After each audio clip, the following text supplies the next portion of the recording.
¿Qué haces cuando descubres que algo en lo que siempre has creído podría ser falso?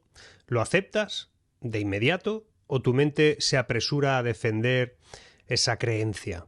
Afrontar información que desafía nuestras convicciones más arraigadas es más difícil de lo que parece.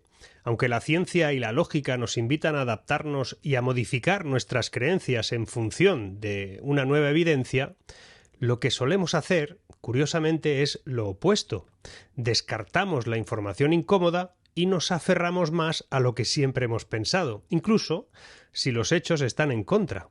Este fenómeno es mucho más común de lo que imaginamos. De hecho, no es nada racional, pero es un mecanismo de defensa que tiene nuestro cerebro y que utiliza para mantenernos en una cierta zona de control. ¿Por qué nos pasa esto? ¿Y cómo afecta a nuestra capacidad de ver la realidad tal y como es?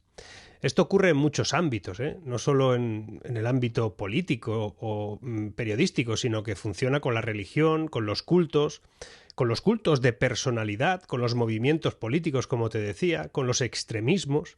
Y puede que pienses de algún modo que esto solo sucede en el caso de otras personas, pero en realidad nos pasa a todos. A menos que seamos muy conscientes de todo ello, nos sucede.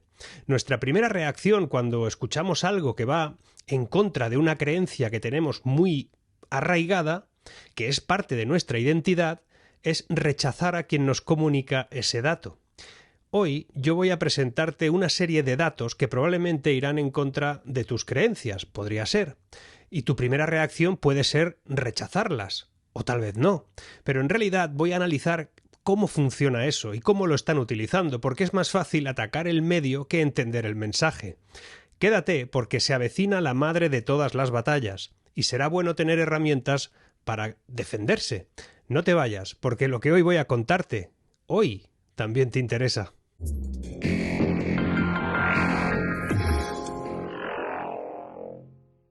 Un ejemplo que demuestra cómo nuestras creencias pueden resistirse a la evidencia es la leyenda sobre la fauna mutante de Chernóbil.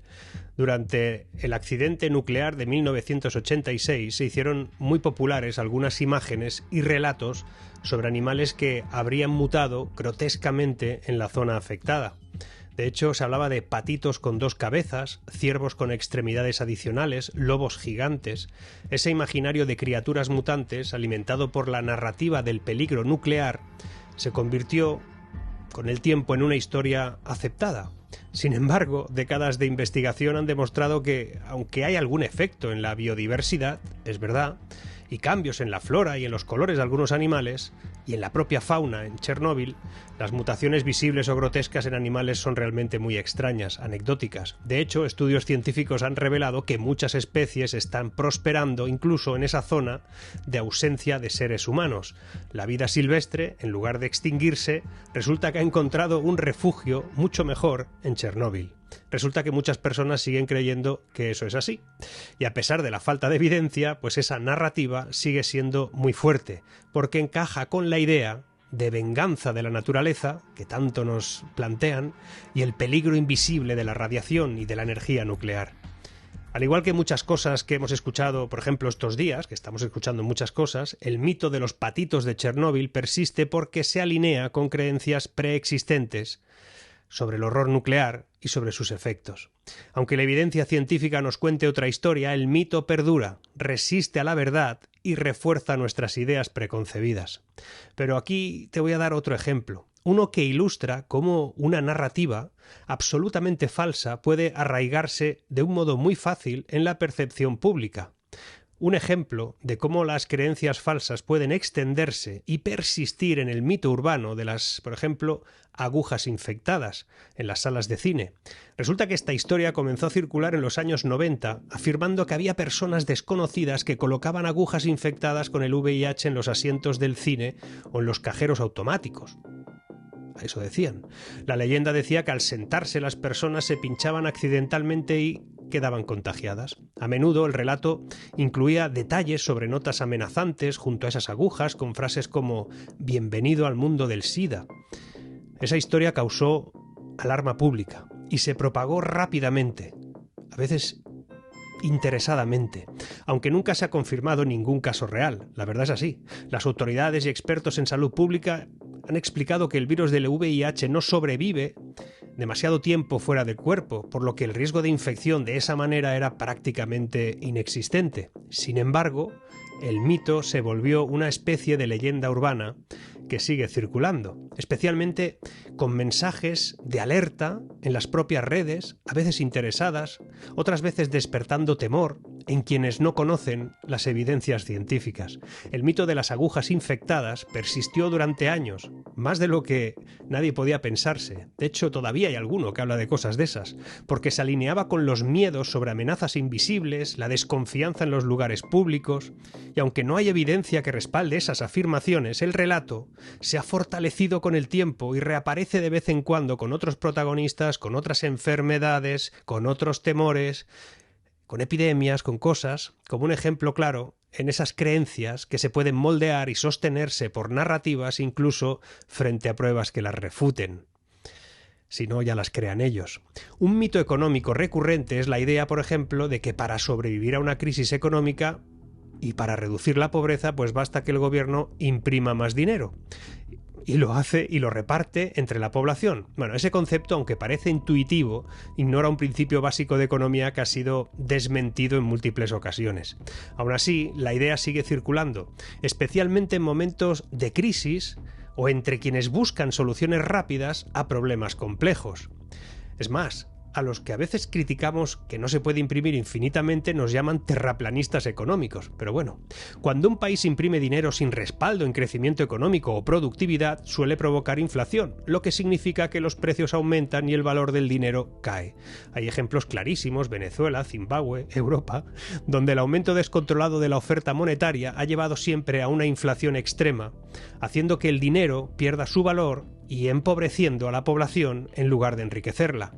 Aquí, los que me seguís, hemos hablado mucho de eso y lo sabéis bien.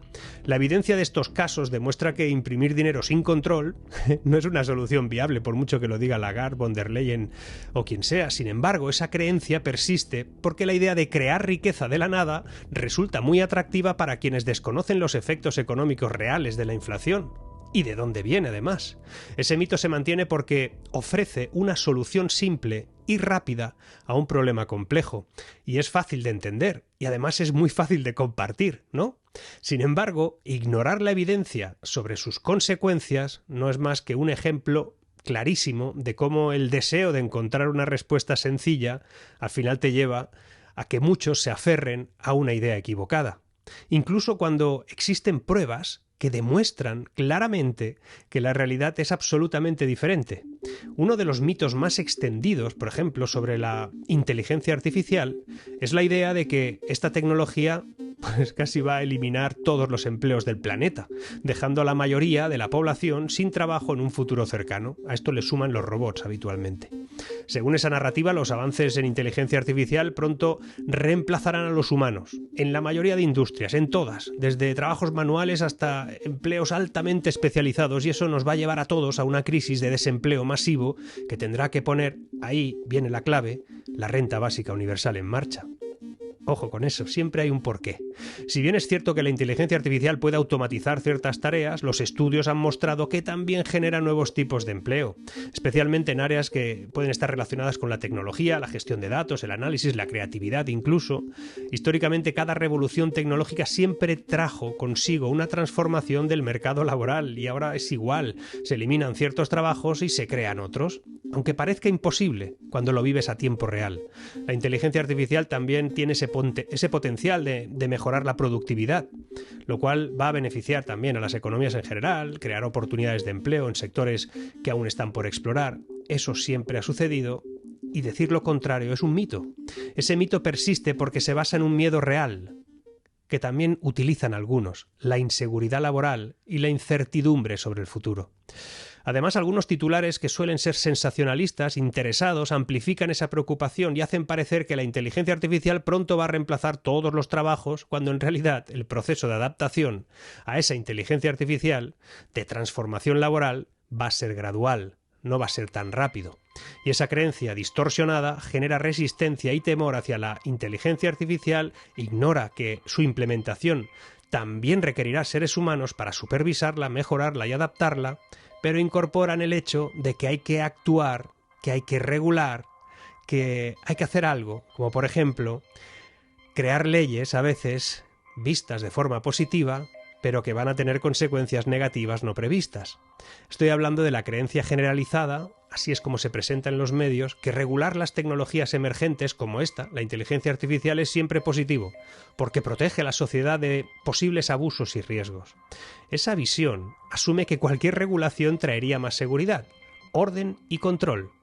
Ellos hablan de control ético, los de la ética, sobre el uso de la tecnología. Sin embargo, la regulación puede tener efectos contraproducentes, ralentiza la innovación, beneficia a ciertos actores en detrimento de otros. Un ejemplo histórico que ilustra esto es, por ejemplo, la ley de la restricción de la criptografía en Estados Unidos en los años 90. En aquel entonces, el gobierno estadounidense implementó regulaciones estrictas como la criptografía y la clasificó como munición y la limitó en su exportación. La intención era proteger la seguridad nacional y evitar que otras potencias extranjeras accedieran a esa tecnología de encriptación avanzada. ¿Pero qué pasó? Que, sin embargo, esta regulación frenó el desarrollo de tecnologías de seguridad digital dentro de Estados Unidos, mientras que otros países continuaron investigando y avanzando en criptografías avanzadas que no tenían esas limitaciones. El resultado final fue que la industria tecnológica de Estados Unidos perdió terreno en el desarrollo de esos estándares de encriptación y finalmente esa regulación tuvo que ser relajada cuando se hizo evidente que estaba limitando la innovación y el desarrollo de la industria digital de Estados Unidos. El mecanismo utilizado en todo esto es similar a la mitología. Por ejemplo, hay mitos que dicen que solo usamos el 10% de nuestro cerebro, y eso es un mito persistente. La realidad es que usamos todas las áreas de nuestro cerebro, incluso en reposo. Las neuronas, dicen, no se pueden regenerar. Es otro mito. Se ha comprobado que en algunos casos el cerebro tiene capacidad de una cosa llamada neurogénesis y que puede regenerarse. Hay más mitos, y los defienden fuertes. Las partes de la lengua que están especializadas son para diferentes sabores. En realidad, los receptores del sabor están distribuidos por toda la lengua. Hay otras, dicen que el alcohol te mantiene caliente. Aunque sea una sensación de calor inmediata, el alcohol en realidad disminuye la temperatura de tu cuerpo. Hay más, crujir los dedos causa artritis, dicen. Ese sonido, que proviene de las burbujas de gas en las articulaciones, en realidad no produce ningún efecto nocivo. Lo haces y ya está. Y hay una que me hace mucha gracia porque dicen, las moscas viven 24 horas. Las moscas comunes suelen vivir entre 15 y 25 días. Otros dicen que Einstein suspendió matemáticas. Y ese mito es falso, ya que Einstein fue un buen estudiante y además dominaba las matemáticas a una edad muy temprana. Y este último es de traca. Dicen que las avestruces esconden la cabeza bajo la tierra. Pues en realidad bajan la cabeza a ras de suelo, no la meten en la tierra para pasar desapercibidas y parecer un arbusto, aunque lo más normal que cuando tengan miedo salgan corriendo. Hay otros ámbitos que nos interesan más, sobre todo el social, el político, el económico. Todo eso es igual, incluso peor. En realidad vivimos en la era de la manipulación, algo que se produce por desidia de la gente. Todo eso que te he contado es por desidia, por un cierto nivel de borreguismo que asusta a veces. El consumo de cloroformo matinal en gran parte de la sociedad es absolutamente desesperante. Pero la pregunta sería, ¿cómo funciona este proceso de borreguismo? ¿Siempre fue así? ¿Por qué ahora es tan efectivo? Resulta que, en realidad, se busca la desesperanza en la sociedad. Esos que trabajan duro. Eso es lo que se suele implementar. Si hablas de que viene una crisis, te tachan de catastrofista sin analizar que hay diversos modos de calibrar esa crisis. Lo que unos consideran el fin del mundo, otros podemos estar concluyendo que lo que viene, esa crisis, es una fase de empobrecimiento. Por eso, la alerta que algunos podemos lanzar en ocasiones se suele tachar de falsedad, cuando en realidad no lo es, y así se deja la masa social tranquila e inactiva. Y la desesperanza, cuando se instala en la sociedad, tiende a provocar un tipo de parálisis colectiva, una especie de inacción que impide el cambio y el progreso. Esa apatía y falta de impulso para actuar beneficia especialmente, curiosamente, a aquellos en posiciones de poder que desean mantener su statu quo. Si una población cree que el cambio es imposible o que cualquier esfuerzo será en vano, se vuelve menos propensa a cuestionar cosas, ni a exigir responsabilidades, y mucho menos a buscar transformaciones que sean significativas. Se va entendiendo, ¿verdad? Esa sensación de impotencia es una herramienta eficaz de manipulación, porque canaliza la frustración hacia la resignación en lugar de hacia la acción. Quédate con esto, porque la desesperanza y el desencanto se vuelven así en armas poderosas para quienes desean evitar cualquier desafío a los intereses de algunos, ya que una sociedad inactiva y desmotivada es mucho más fácil de controlar y de manipular. Además, con la inacción, la crítica y el escepticismo se quedan en la queja y el lamento, nada más, y no alcanza un nivel que pueda amenazar al sistema existente. En última instancia, la desesperanza beneficia a aquellos que, ya sea en esferas de poder político, económico o mediático, prefieren una sociedad pasiva que no impulse cambios profundos ni exija reformas estructurales. A cambio les entregan como algo que parezca que les han descubierto la verdad, cuando en realidad es otra mentira. Al instalarse la idea de que nada va a cambiar, los mecanismos de control se refuerzan y la posibilidad de que las personas se organicen, innoven o se movilicen se debilita. Y ahora tenemos una herramienta despertadora a la vez que es un potente anestésico. Antes solo teníamos una, la televisión. Ahora la propaganda no solo se difunde a través de medios tradicionales, sino que también se sucede en plataformas de todo tipo, en redes sociales. Comentarios y publicaciones que parecen orgánicas pueden estar siendo absolutamente manipuladas por granjas de bots para influir en la opinión pública y dividir a la sociedad, que les encanta. Lo hemos vivido ya. Lo hemos vivido estos días especialmente. A veces modificar la cronología de algo se ha convertido en el fundamento de una nueva verdad. Y esas tácticas masivas buscan manipularnos. Y cuando en realidad deberían de ser y hacer que nos cuestionáramos la veracidad de todo. El resultado es desaliento, desánimo, desilusión, desmoralización, pesimismo, incredulidad, derrota, rendición, apatía, desconsuelo, abatimiento, desfallecimiento e incluso finalmente parálisis y lo que buscan, inacción. O peor aún, podría haber algo peor, la simulación de acción que no es más que el seguidismo de una opinión creada de forma artificial, es decir, que puedes pensar que estás actuando, que estás reaccionando, cuando en realidad lo que estás haciendo es bailarle el agua al que montó el tinglado. Además de la propaganda de gobiernos autócratas e incluso denominados democráticos, el negocio de los clics también promueve la manipulación emocional. Los medios de comunicación, presionados por la necesidad de generar ingresos, ¿qué hacen? Pues tienden a producir titulares sensacionalistas que atraen visitas y fomentan el pánico y la desconfianza. El miedo a que te hayan mentido y te lo hayas creído. De esto en este país sabemos mucho. Ahora la voluntad de atraer más visualizaciones en esta plataforma u otras también le titulamos de un modo, le llamamos clickbait. A veces lo hacemos. Por eso es esencial que cada uno de nosotros mantenga un criterio propio, basado en la información verificada y no en la búsqueda de pertenencia a un grupo o en el resentimiento. Y cuando digo verificada, no me refiero a que te la verifiquen, que la verifiques tú. La identidad basada en el resentimiento nos da una falsa sensación de justicia donde simplemente nos quejamos sin actuar. Y la democracia y la sociedad avanzan gracias a aquellos que la cuestionan, que piensan críticamente y que no se dejan llevar por el pesimismo. Tampoco funciona cuando el optimismo se ejerce desde el desconocimiento o desde la negación de los datos que indican que algo no va bien, porque si haces eso, si eres optimista así, en realidad lo que eres es un iluso. Mi consejo es que no dejes de pensar. Piensa mientras no te lo prohíban, que todo es posible. Seguimos.